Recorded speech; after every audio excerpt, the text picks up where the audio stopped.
Hello students, welcome to Kushmanda academy. और आज मैं आपसे फिर बात करने वाला हूँ हरियाणा एसएससी इलेक्शन नायब तहसीलदार एग्जाम के लिए कुछ इंपॉर्टेंट क्वेश्चंस पर। और मेरी कोशिश रहती है मैं आपको हमेशा जो है बहुत अच्छे क्वेश्चंस आपके लिए लेकर आऊँ जो आपके एग्जाम के लिए प्रोबेबल हैं और आपको आने चाहिए, आपको याद होने चाहिए। और सभी आपके सिलेबस पर बेस हैं, कोई भी सवाल ऐसा नहीं है जो मैंने आपके सिलेबस से बाहर से रखा है। और सब नए सवाल हैं, रिपीटेड नहीं है आपके, और प्रीवियस ईयर के क्वेश्चंस नहीं हैं। जैसे कि आजकल आप यूट्यूब चैनल्स पर देख रहे हो कि ऑलमोस्ट सभी चैनल प्रीवियस ईयर क्वेश्चंस करवाते हैं। आप कभी भी चेक करके देख लीजिएगा। चलिए मैं बात करता हूँ रोलेट एक्ट को कब लागू किया गया। पहला सवाल है, 4 ऑप्शन है और बहुत अच्छा सवाल है, इंपॉर्टेंट है, एक्सपेक्टेड है। यहाँ पर आपसे डेट पूछी गई है, ठीक है। इस तरीके के क्वेश्चंस जो हैं आपको यहाँ हरियाणा में देखने के लिए मिलेंगे, पेपर्स में पूछे जाते हैं। तो 21 मार्च 1919 और 21 अप्रैल 1919 और 21 मई 1919 और 21 अगस्त 1919। तो 4 ऑप्शन हैं। तो बहुत नज़दीकी जवाब है इसका। तो रोलेट एक्ट आप जानते होंगे, ये उसको जो है ब्लैक एक्ट भी कहते हैं, काला कानून कहा जाता है। और यही वो एक्ट है जिसमें जो है आपके सैफुद्दीन किचलू और जो है एक और थे जिनको गिरफ्तार किया गया था। और जलियांवाला बाग की घटना इससे जुड़ी हुई है, ठीक है। जलियांवाला बाग जो है तो आपके बारे में आपने सुना ही होगा, ठीक है। तो सैफुद्दीन किचलू का नाम भी मैं यहाँ लिख देता हूँ, ठीक है। 2 लोगों को गिरफ्तार किया गया था, उनमें से एक ये थे। और जलियांवाला बाग की घटना आपकी 1919 में हुई है, आपको ये भी पता होगा। और इसके बाद फिर हंटर कमीशन बनाया गया था इसकी जांच के लिए, जलियांवाला बाग की जांच के लिए हंटर कमीशन बनाया गया था, ठीक है नहीं। और जनरल डायर का नाम आपको याद होगा, लेकिन सब आपको पता है। लेकिन मैंने आपसे यहाँ सवाल ये पूछा है कि कौन सी तारीख को लागू हुआ था, बहुत इंपॉर्टेंट क्वेश्चन है। तो हमेशा मैं ये कहता हूँ कि आप सवालों का जवाब ज़रूर दो, चाहे गलत हो। जो हम गलती करते हैं हमें हमेशा याद रहती है, इस बात को आप गांठ बांध लेना। कहते हैं ना हरियाणा के अंदर कि उस चीज़ को अपने पल्लू में बांध लो या गांठ बांध लो। तो ये पुरानी कहावत है, तो इसलिए हमेशा गलत करो कोई बात नहीं है, लेकिन करने का साहस करो। तो इसका जवाब है आपका ये 21 मार्च, ठीक है। 21 मार्च जवाब है। अब आप देख सकते हो किस किस का आंसर ठीक हुआ है। तो उसके बाद आप ना, स्वराज की प्राप्ति ईश्वर में विश्वास द्वारा ही संभव है, ये किसने कहा था। एक स्टेटमेंट है। स्वराज के बारे में आपने बहुत बार सुना होगा। स्वराज का नाम जब आता है तो तिलक का नाम आता है, गांधी जी का नाम आता है, ठीक है। दादा भाई नौरोजी के जो है उस समिट का नाम आता है जिसमें पहली बार स्वराज जो है कांग्रेस ने अपनाई थी। बहुत सारे सवाल स्वराज पर आते हैं, ठीक है। तो आप सवाल लेकिन ये है कि स्वराज की प्राप्ति ईश्वर में विश्वास के द्वारा ही संभव है। तो अब जो ऑप्शन मैंने बताया, तिलक है, गांधी जी है, दादा भाई नौरोजी हैं, तो ये ऑप्शन में तो नहीं है यहाँ, ठीक है। यहाँ पर ये ऑप्शन में नहीं है। तो अब आप इसका जवाब मुझे बता सकते हो कि किस तरीके से इसका जवाब जो है आप दोगे, क्या होना चाहिए, ठीक है। तो फैक्चुअल सवाल है। और आपको आपको शायद ध्यान होगा कि अरविंद घोष एक ऐसे व्यक्ति हमें नजर आते हैं, ठीक है ना, जो जिन्होंने पांडिचेरी में अपना आश्रम भी बनाया था, ठीक है। तो ये इन्होंने ही कहा था स्वराज की प्राप्ति ईश्वर के द्वारा ही संभव है। बाकी जो 4 ऑप्शन आपने देखे अभी स्क्रीन पर, ठीक है, तो वो नहीं है। अरविंद घोष इसका जवाब है, याद कर लीजिए। अगला सवाल है आपका, नेहरू की गांधी जी से पहली भेंट कब हुई। यहाँ नेहरू की बात हो रही है तो आपका जवाहरलाल नेहरू की बात चल रही है, ठीक है। तो गांधी से पहली भेंट जो है वो कब हुई थी, 1915 में, 16 में, 17 में या 19 में। तो इम्पोर्टेंट क्वेश्चन है। तो 4 ऑप्शन है और इसमें आप देख कर बता सकते हो क्या जवाब होना चाहिए। बहुत ही इंपॉर्टेंट क्वेश्चन है। 1915, 1916, 1917 और 1919। तो मैं वेट कर रहा हूँ, कमेंट बॉक्स में आप ज़रूर आंसर दीजिए। तो जब भी मैं सवाल पढ़ता हूँ 2-3 बातें इधर उधर की भी करता हूँ, तो जो है आपको वक्त मिल जाता है पढ़ने के लिए कि क्या जवाब लगाया जाए। तो इसका जवाब आपका बी है। देखिए किस किस का करेक्ट हुआ। थोड़ा सा कमेंट आंसर करने से हमें ये भी पता चलता है कि अगर हमें कोई सवाल नहीं आ रहा है तो हमारी किस्मत हमें कहाँ तक साथ देती है। लक फैक्टर ज़िंदगी में होता है, ठीक है। पढ़े लिखे समझदार लोग भी इस बात को मानते हैं, ठीक है। तो इसलिए ज़रूर जो है आप आंसर कीजिए। अगला आपका, इंदिरा गांधी सरकार के संपूर्ण क्रांति, ये उस सरकार के दौरान की बात है जब इनके इंदिरा गांधी की सरकार थी। उस टाइम पर जो है ना टोटल रिवोल्यूशन, संपूर्ण क्रांति और लोकतंत्र बचाओ का नारा दिया गया था। तो संपूर्ण क्रांति किसने शुरू की थी। टोटल रिवोल्यूशन तो हजारों बार सवाल पूछा गया है। मेरे ख्याल से इंडिया का कोई ऐसा एग्जाम होगा जिस पर जो है आपका टोटल रिवोल्यूशन पे सवाल ना पूछा गया हो कि किसने शुरू की थी। तो जो इसका जवाब है आपका वो टोटल रिवॉल्यूशन का जो जवाब है, 4 ऑप्शन है इसके अंदर। तो इसका जो जवाब होना चाहिए वो आपका जयप्रकाश नारायण है। ठीक है, जयप्रकाश।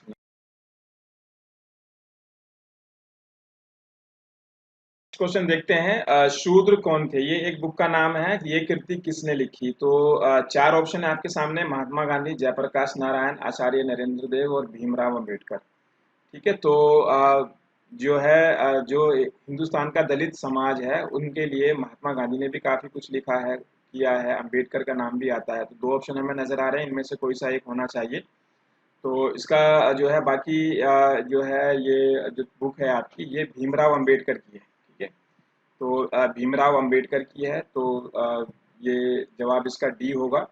नेक्स्ट क्वेश्चन देखते हैं, तिलक को मरणोपरांत श्रद्धांजलि देते हुए किसने ये जो है इन्हें कहा कि भारतीय क्रांति के जनक थे? ठीक है, भारतीय क्रांति के जनक थे, ये बात किसने कही? जवाहरलाल नेहरू, महात्मा गांधी और अरविंद घोष और लाला लाजपत राय। वैसे जो आपने बुक्स में देखा होगा, एक वैलेंटाइन चिरोल ने भी जो है फादर ऑफ इंडियन अनरेस्ट बोला है तिलक को। ठीक है, वो सवाल पहले का था, लेकिन यहाँ सवाल थोड़ा सा बदला हुआ है। ठीक है, तो श्रद्धांजलि देते हुए किसने ये बात कही? तो इसमें 4 ऑप्शन है आपके, जवाहरलाल नेहरू, महात्मा गांधी, अरविंद घोष और लाला लाजपत राय। तो आप बता सकते हो क्या जवाब है। कोशिश ज़रूर करो। ठीक है, और जवाब देने की कोशिश ज़रूर करनी है, आपने हमेशा देना है। ठीक है, तो क्योंकि आप अगर वीडियो देख रहे हो तो आपका देखना तभी पूरा होता है जब आप उस पर जवाब दोगे। ठीक है, और टेस्ट प्रैक्टिस बहुत ज़रूरी है। पहले भी मैंने ये बात कही थी, आपको लगता होगा कि सर बार बार मैं क्यों याद दिलाता हूँ।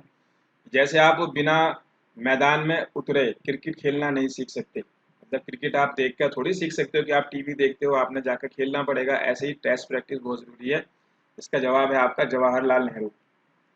अगला सवाल है, गोखले के देहावसान इंग्लैंड की लोक सभा में बोलते हुए यह किसने कहा कि उन्हें कभी किसी भी राष्ट्र का ऐसा व्यक्ति नहीं मिला जिसमें उनसे ज्यादा संसदीय प्रतिभा हो? बहुत इंपॉर्टेंट क्वेश्चन है। गोखले जी की डेथ के बाद इंग्लैंड की लोक सभा में एक अंग्रेज इस बात को कह रहे हैं।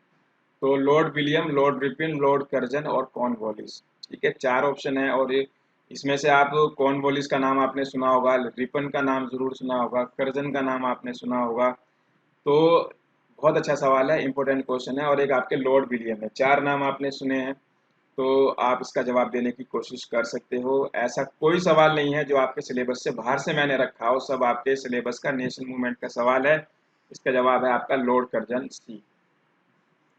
राम मोहन राय, राजा राम मोहन राय का नाम आपने सुना होगा, भारत में पुनर्जागरण के पिता माने जाते हैं। ठीक है, सती सिस्टम को भी इन्होंने बैन कराने के लिए बहुत ज़्यादा मेहनत की, कानून बनवाए विलियम बेंटिंग के साथ मिलकर 1829 में। उनके फादर का नाम क्या था? ठीक है, कई सारी बुक्स भी लिखी थी इन्होंने, पर्शियन लैंग्वेज में, दूसरी लैंग्वेजेस में भी। बहुत इंटेलिजेंट थे, बड़े काबिल थे। तो अब इसमें आपने इनका नाम बताना है कि इनके फादर का नाम क्या था। राधाकांत, कृष्णकांत, रमाकांत, कांति चंद। देखो इस तरह के क्वेश्चन जो है आपके हरियाणा के एग्जाम्स में आते हैं। तो उनका नाम है आपका सी है, रमाकांत। याद कर लीजिए, इंपॉर्टेंट है। अर्थशास्त्र का नाम आपने सुना होगा। अर्थशास्त्र वो हैं जिनको जो है चाणक्य ने अर्थशास्त्र लिखा था। ठीक है, कौटिल्य भी बोला जाता है जिन्हें। तो ये आपके जो चाणक्य या कौटिल्य थे, ये चंद्रगुप्त मौर्य के कोर्ट में थे। चंद्रगुप्त मौर्य का नाम आपने सुना होगा। तो चंद्रगुप्त मौर्य के कोर्ट में थे। अब सवाल ये पूछा गया है कि कौन सा युग्म एस जो है, कौन सा जो इसमें पेयर है वो सही मिलान नहीं है, असुमेलित है। तो अधिकरण अगर हम बात करें, यानी कि वो जो है आपका 15 पार्ट्स में है। ठीक है, आपको पता होगा अर्थशास्त्र जो है वाकई 15 पार्ट्स में। अध्याय उसमें 150 है। प्रकरण उप विभाग 180। श्लोक कितने हैं? अब इसके अंदर हम देख रहे हैं कि ये भी ठीक है, ये भी ठीक है, ये भी ठीक है, ये गलत है आपका। तो इसका जवाब आपका डी आएगा। जिसको ये पता नहीं है कि अर्थशास्त्र में कितने अधिकरण हैं, कितने आपके जो है उसके पार्ट्स हैं, तो 15 हैं, पक्का याद कर लो। ये सवाल कितनी बार पूछा जा चुका है कई सारे एग्जाम्स में। ठीक है ना, और लेकिन हमने क्या किया है, इसका पूरा ही बता दिया है कि और क्या क्या इसके अंदर है। बहुत इंपॉर्टेंट क्वेश्चन है, याद होना चाहिए। एक चीज मैं यहाँ और बता देता हूँ, जो अर्थशास्त्र था ये संस्कृत में लिखा गया था, और इसका जो है ट्रांसलेशन डॉक्टर श्याम शास्त्री ने किया था। ये भी बहुत इंपॉर्टेंट है। ठीक है, तो ये जितने भी क्वेश्चंस मैं आपसे डिस्कस कर रहा हूँ, ये सब हमारा जो स्टडी मटेरियल होता है इन एग्जाम्स के लिए, उन सब में आपको मिल जाएंगे। तो उसके बाद अगला क्वेश्चन है आपका, poverty and un British rule in India नामक पुस्तक की रचना दादा भाई रोजी ने कब लिखी, कब की?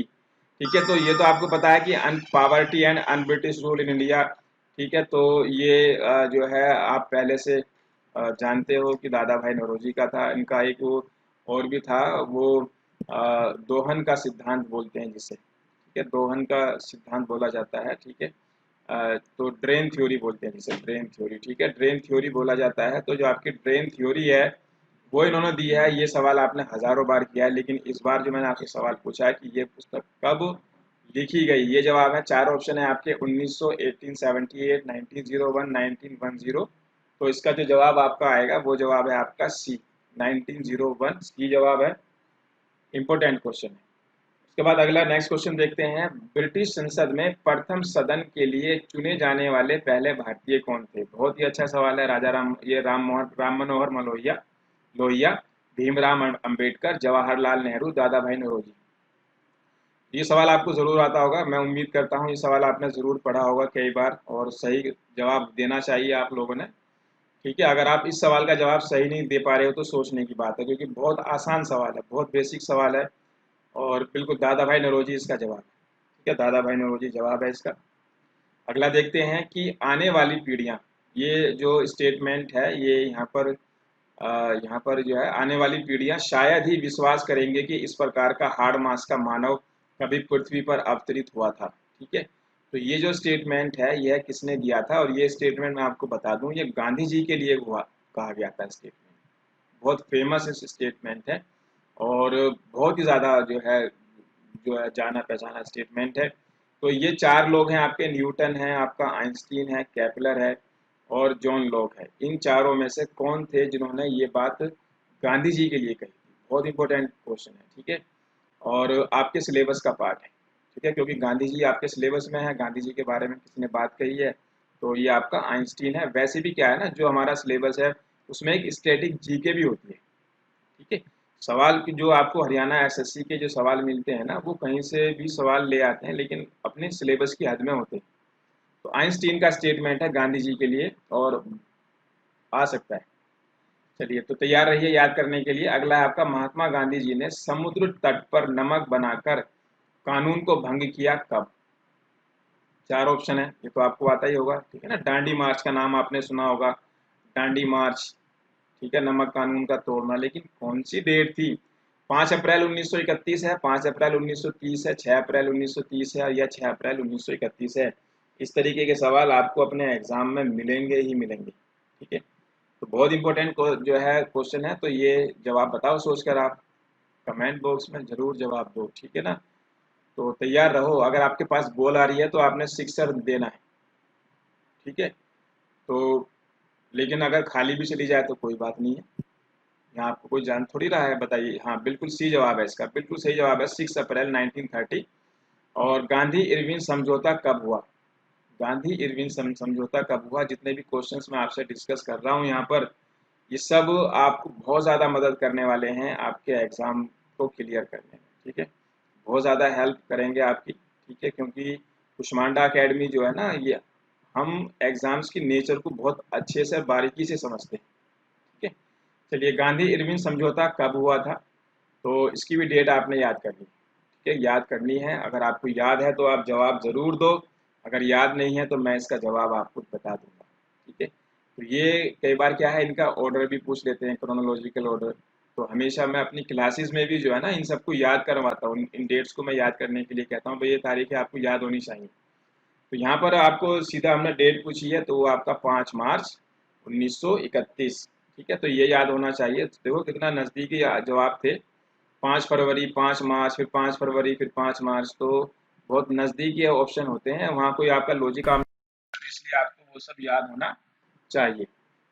चलिए, चलिए अगला सवाल देखते हैं, और इसमें जो नेक्स्ट क्वेश्चन है आपका, गांधी इरविन समझौते का विरोध किसने किया था? देखो बहुत अच्छा सवाल है, एक और इम्पोर्टेंट क्वेश्चन आपके लिए, कि गांधी इरविन समझौते का विरोध किसने किया था? चार ऑप्शन है आपके, सुभाष चंद्र बोस, भगत सिंह, मोतीलाल नेहरू और खान अब्दुल गफ्फार खान। बहुत ही इंपॉर्टेंट क्वेश्चन है। तो आप बता सकते हो क्या जवाब होगा इसका? बिल्कुल आप कमेंट बॉक्स में ज़रूर जवाब बताओ इसका। बिल्कुल इसका ए जवाब है आपका सुभाष चंद्र बोस। ठीक है, बहुत ज़्यादा इंपॉर्टेंट क्वेश्चन है। चलिए अगला सवाल देखते हैं। किस अधिवेशन में गांधी जी ने कहा कि गांधी मर सकता है लेकिन गांधीवाद सदा जीवित रहेगा? ये सवाल आपने पहले भी देखा होगा, कई एग्जाम्स में पूछा गया है। ठीक है, लेकिन हमारे एग्जाम के लिए भी इम्पोर्टेंट है, इसलिए मैं यहाँ लेकर आया हूँ सवाल। ठीक है, आपके एग्जाम के लिए बहुत ज़्यादा प्रोबेबल है। तो चार ऑप्शन है, बेलगांव, लाहौर, हरिपुरा और कराची।